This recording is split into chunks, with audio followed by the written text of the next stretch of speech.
Welcome back, everybody. Today I'm going to teach you how to stop receiving responses in Google Forms. This is incredibly useful when you've reached your response limit, need to review submissions before accepting more, or simply want to close a survey or registration form at a specific time. First, open your web browser and navigate to forms.google.com. Once the page loads, you'll need to sign in using your Google account credentials if you haven't already. Make sure you're using the account that created or has access to the form you want to manage. After signing in, you'll land on your Google Forms dashboard where all your forms are displayed. Look for the section labeled Recent Forms, which shows your most recently created or edited forms. Browse through this list and click on the specific form where you want to stop accepting new responses. This will open the form in edit mode, giving you full control over its settings. Now that your form is open, direct your attention to the upper right corner of the screen.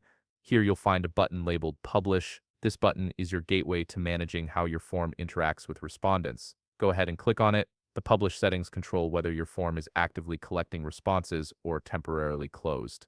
After clicking publish, you'll notice the same publish button is still there. Click on it once more to access the deeper settings menu. This might seem repetitive, but it's how Google Forms structures access to response management options. Once you click it again, a menu will appear with various publishing options. Within this menu, look for the option that says Accepting Responses.